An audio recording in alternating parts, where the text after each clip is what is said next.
Hey guys, welcome back. I hope you are having an amazing day. Let's get right into the stories. The next one is a pro-revenge story. This all went down about 5 years ago. I'm now happily hitched with 3 kids, and I don't regret a thing. I was with my ex-fiancée Claire for 3 years. She was a control freak. I had to give her every little detail of my day and my schedule in advance. If I deviated, she'd lose her mind. She claimed it was just leftover paranoia from past relationships where she got cheated on. But I never strayed or gave her a reason to act that way. Now here's where it gets spicy. After she asked for my schedule to make plans, I noticed her texting someone. In my job, if I work over 40 hours, I can take time off later as long as I finish the work. I was close buds with my coworker Dan, and we still crack up about this story. I told Dan I wanted to surprise Claire a bit before our anniversary. He let me know her schedule since they worked together. She was a shipping manager and he was a fabricator. That's how I found the discrepancy. Unbeknownst to me, she was skipping overtime. She worked 12-hour shifts Monday through Friday, except Wednesdays when she only worked half days, and that's when her controlling behavior started. Luckily, I had racked up some vacation days, so taking Wednesdays off wasn't an issue for me. A few days later, it was Wednesday. I put in my work clothes and left for work. I expected her to leave too since our apartment had 2 exits on the same road, and I could see from a shopping center across the way. I parked my car in the back and waited. After an hour, I spotted her uncle's distinctive red Mustang with a decal on the rear window. I had also set up an old laptop with a webcam view of our living room, bedroom door, bathroom, and kitchen to alert me if it detected movement. Giving her the benefit of the doubt, I thought maybe he was just dropping something off or helping her with something, like her family sometimes did. Sure enough, the laptop alerted me, so I remote accessed it. He walked right in, she unbuttoned his shirt, and they started making out. I created a live stream link. As they were preoccupied, we had a family group chat and a friends group chat that they were both part of but too busy to check their phones at the moment. They didn't even make it to the bedroom. They just got down on the couch right there. I sent the live stream link to both group chats. My phone immediately blew up with calls from friends and family. She was getting bombarded, but she ignored her phone. It wasn't until the 4th or 5th call that they finally took a break. In this state, you can record on your own property regardless of who's there. I was the only one on the lease since her credit was shot. The call she finally answered was from her uncle's mom, who she had been hooking up with. She put it on speaker, and the first words out of her mouth were, "Stop ducking my son." They froze up, and Claire stuttered. "What are you talking about?" Her aunt then revealed that I had sent a live video of them to the family. Claire grabbed pillows to cover herself up. Her uncle struggled to get his pants and shoes on, tripped, and smacked his head on my coffee table, leaving a dent. By then, I had made my way to the front of the apartment complex. I was there to greet the cheater as he exited. He froze when he saw me and started crying and apologizing profusely.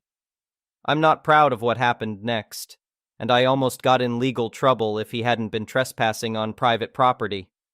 Let's just say I had a cast for 6 weeks, and he missed a few family photos. I went upstairs where Claire was now dressed and bawling. I asked her if that was snot or cum on her face, then said it didn't matter anyway. I gave her 1 hour to grab her stuff since everything else in the apartment was mine, except her clothes, some makeup, and a few kitchen items. Her mom was too embarrassed to let her move in, and so were her brothers. Her aunt kicked out her uncle too. Word spread quickly in our small town, and Claire became a pariah. The first one is an entitled people story. Living on a quiet street was always the dream. No blaring traffic noises, no loud neighbors partying all night. Just peace and quiet. That's what sold me on this little suburban home when I bought it 10 years ago. The neighborhood was filled with plenty of friendly families and retirees looking for the same laid-back lifestyle. Everyone looked out for each other and respected boundaries. Well, all except for one numbskull who moved in a few months back, my new neighbor Bill. Bill was a single guy, probably in his late 30s. From the moment he rolled in with that obnoxiously loud pickup truck, he just radiated the vibes of a self-entitled jerk. Sure, I tried to give him the benefit of the doubt at first. We all have our quirks, right? But Bill's antics quickly revealed him to be a massive pain in everyone's side.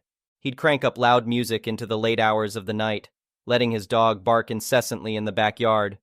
I've got no issues with people having a good time, but Bill took it to obnoxious levels without any consideration for those around him. Multiple neighbors had already approached him to keep it down, but he'd just sneer and blow them off. I knew it was only a matter of time before he crossed a line with me, too. It happened one sunny Saturday afternoon. I was out front doing some yard work, pulling weeds, trimming hedges, just trying to get my humble castle looking prim and proper. That's when I heard a roar of an engine and that unmistakable sound of crunching wood and screeching metal.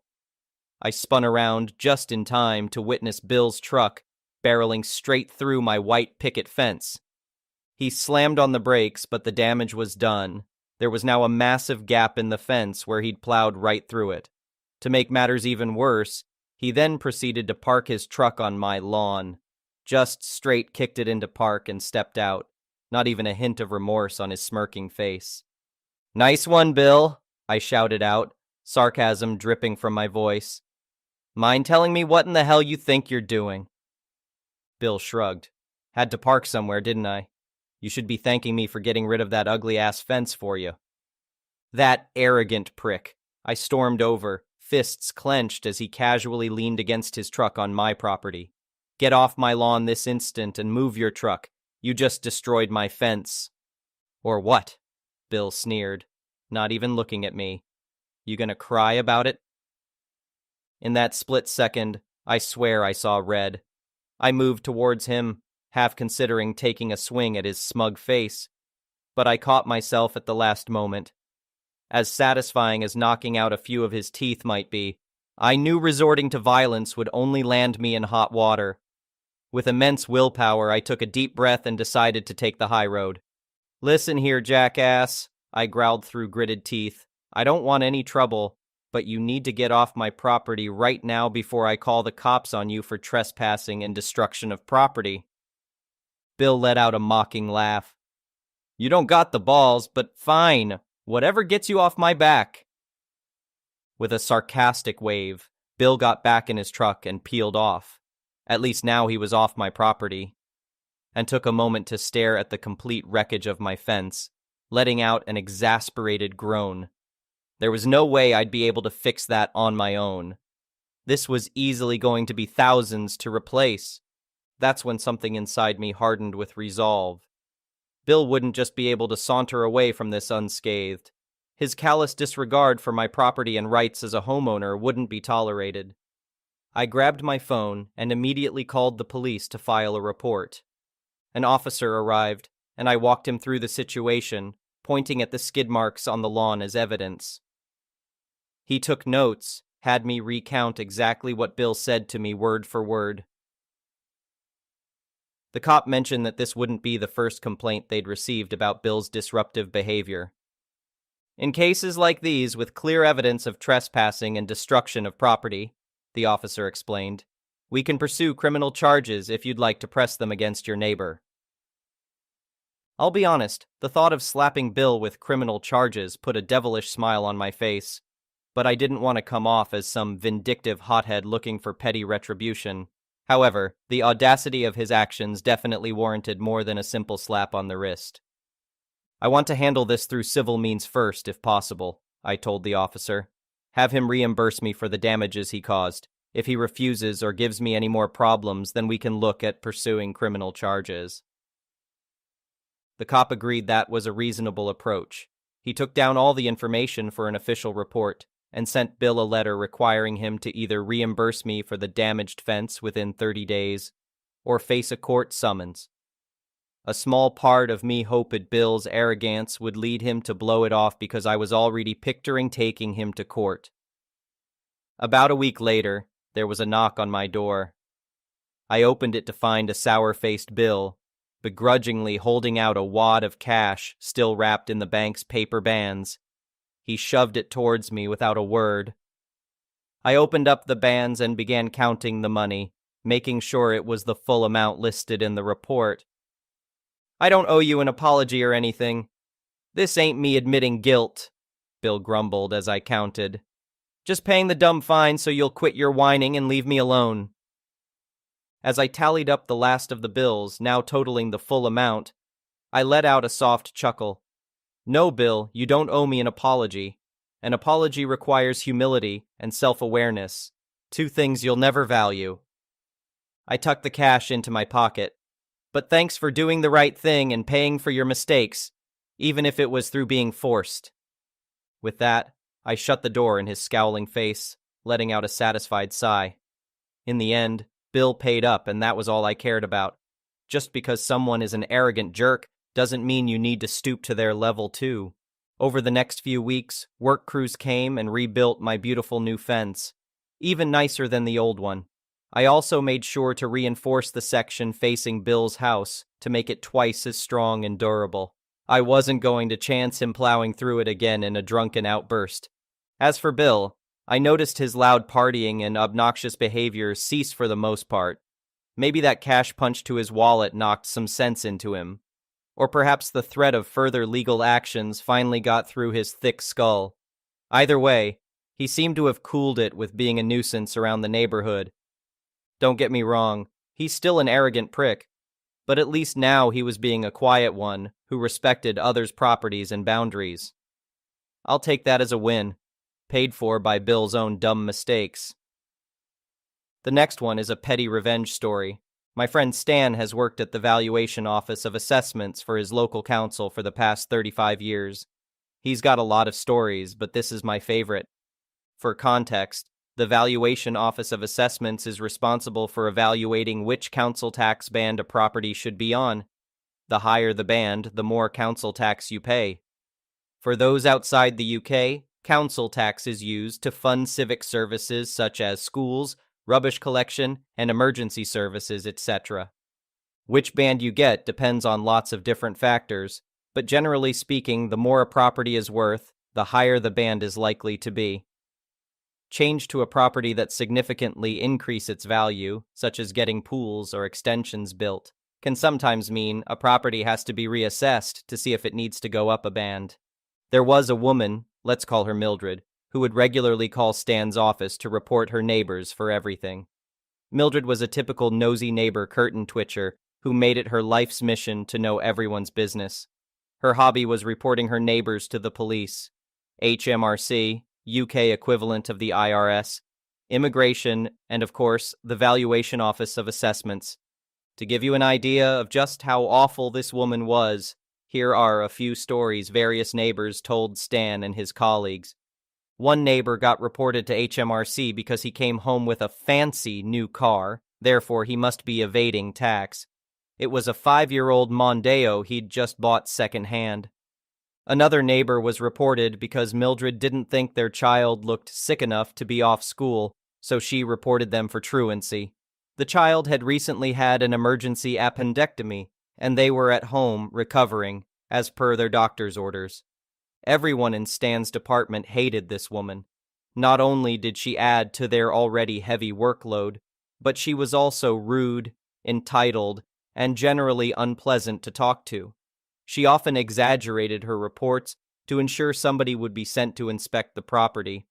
Worse still, her reports often caused her neighbors call and shout at Stan and his colleagues, understandably so. But what they hated most of all was that they were obligated to follow up on any report she made, and she never got in trouble for giving false or exaggerated reports. They knew she was just a mean old lady, and they didn't want to enable her behavior, but policy was policy. Well, one day Stan drew the short straw and took a call from the dreaded Mildred.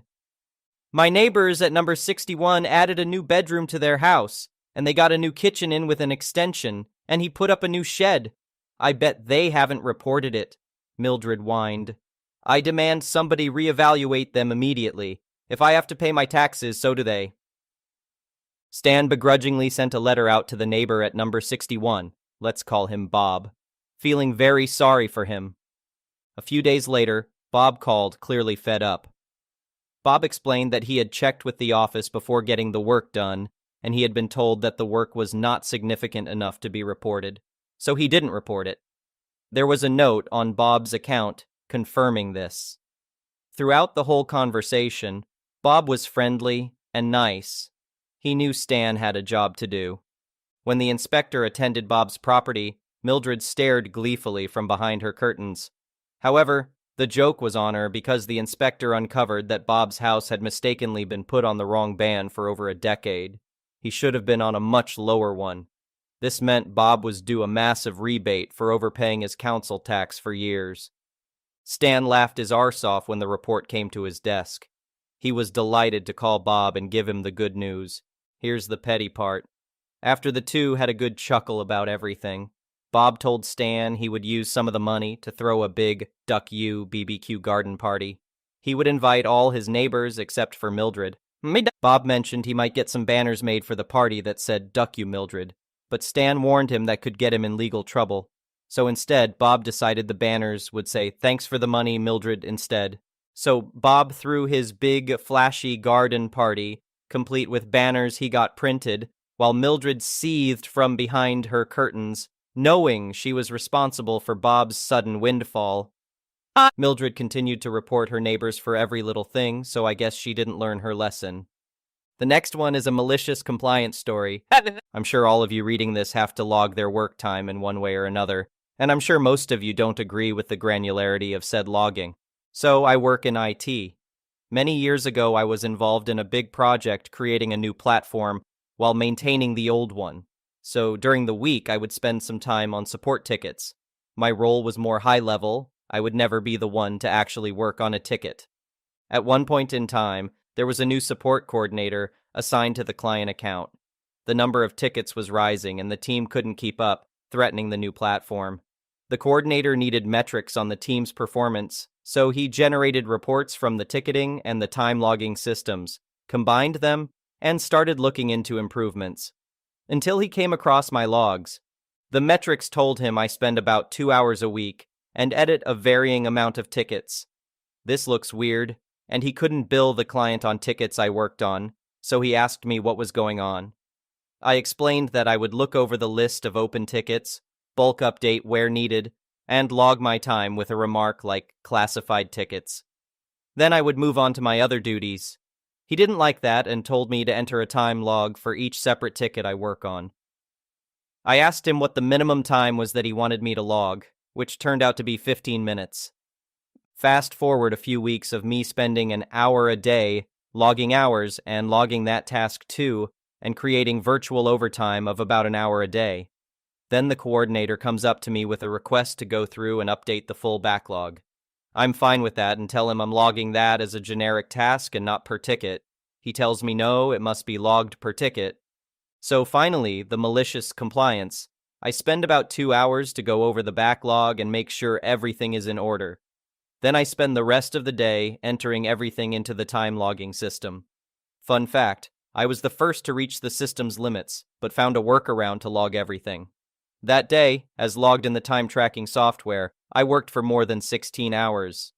The rest of the week I took it easy, came in late, went home early. I was done for the week and every hour I worked extra would be unpaid, right? When it came time for the invoicing, the coordinator could not justify the huge amount of hours I logged on the account. My rate was twice that of a tech support. And finally, he allowed me to stop logging by the ticket. My productivity went up again, as did my mood. I did flag the potential problems and drop in productivity to the CTO and CEO, who I reported to directly, but they said to comply anyway. We did laugh about it afterwards and learned a lesson in how not to waste time. The next one is an entitled people story. Hi, I worked at a train museum for 3 summers in a row from aged 15-18, so I have plenty of stories and thought I'd share my experiences with the entitled people and crazies. For this to make sense, I need to explain the layout and way our museum works. We have 3 buildings: main station, freight shed, and roundhouse. The first 2 were built in the 1800s, and the second is a perfect recreation of a building built in the 1800s, but was built in the 1900s. Our station closed roughly 1960s, and the rest of the tracks were closed before 1990. Due to the way buildings were built back then, they are not necessarily accessible, and due to age do not have to be, there is no fixing the doors, as many of the doors are actually involved in holding the building up, and any changing of the inside of the building is incredibly dangerous and costs too much. and being historical is actually not allowed without the approval of several different committees.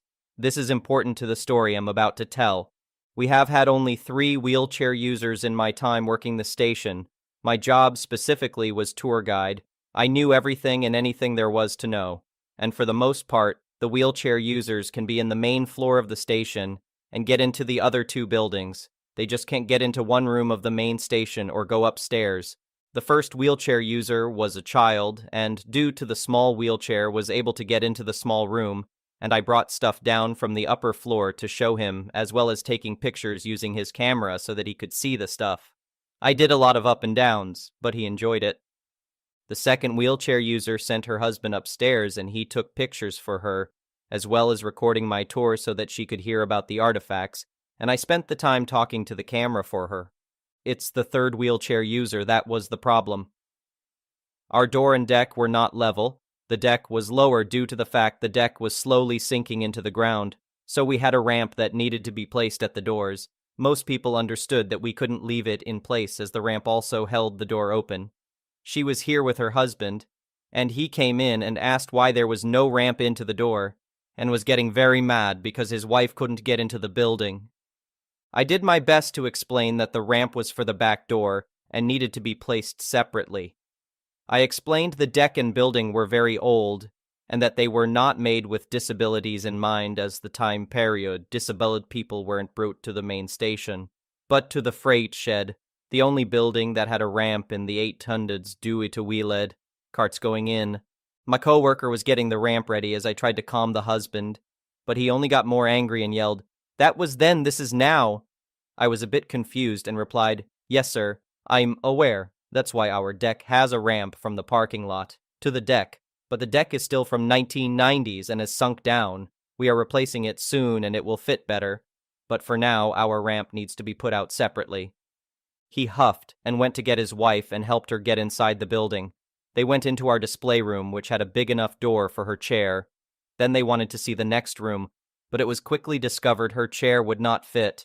I apologized and explained the building was built in the 1800s, when wheelchairs weren't commonly in the station, and were actually smaller. In fact, we have a wooden wheelchair upstairs that fits through the door, fine, but modern metal wheelchairs don't fit through the door. They seemed annoyed, but I showed pictures and explained what was in the room they couldn't get in, alongside the upstairs. The entire time they were both glaring and seemed upset with me. After we finished, I offered to take them to the other buildings. They didn't want me to come with them, but I explained the buildings were locked and you needed a guide to get to them. That's a whole other mess as they used to be open, but due to eating lead paint attempts and attempted theft of a 1800 bag weigher, they are locked without a witness. They seemed annoyed and asked why my coworker couldn't guide them instead. I explained that her job was to work the desk and give local information well. Mine was to give information about the station. Finally, we made our way to the freight shed, and there was no trouble getting in as it already had a ramp, and the door is a giant sliding one that has wheel hinges that I hate, but her wheelchair had no problems. In there, she was able to see everything without any problems, and they seemed to be brightening up. I was relieved that everything was going to be okay. I finally took them to the last building. Now, here's the big problem. This building houses an old train. There is no ramp. The way disabled people got in these trains was to have the train pull up to the freight shed, and a platform was lowered from the train to the freight shed. Over the stairs of the train others would use, and then the wheelchair would cross the gap and be brought in. Due to the fact it's in a building, we can't do this. We'd have to pull it next to the freight shed, which just isn't possible, sadly. We got in, and her husband asked if he could go in. I smiled and said yes, of course. He then asked about our ramp, and I kinda paused. These stairs are steep, think high, stepping to get in. A potential ramp to get up would have to be long or to steep, and the opening isn't wide enough for modern wheelchairs, just old wooden ones. I apologized and explained that she would have to be carried in, but that her chair couldn't go in. I explained the above, but that didn't seem to matter. They ranted and yelled about me ruining their vacation and left saying they were going to report us for a bulsim. I don't know who they planned to report us to, as everything we did was accommodations to the best of our ability. We are not legally required to make the old building any more accessible than a ramp due to it being completely original.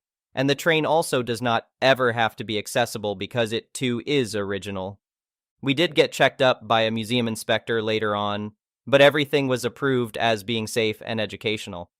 Thank you for watching. I would really appreciate it if you could like the video and subscribe to our channel if you haven't already.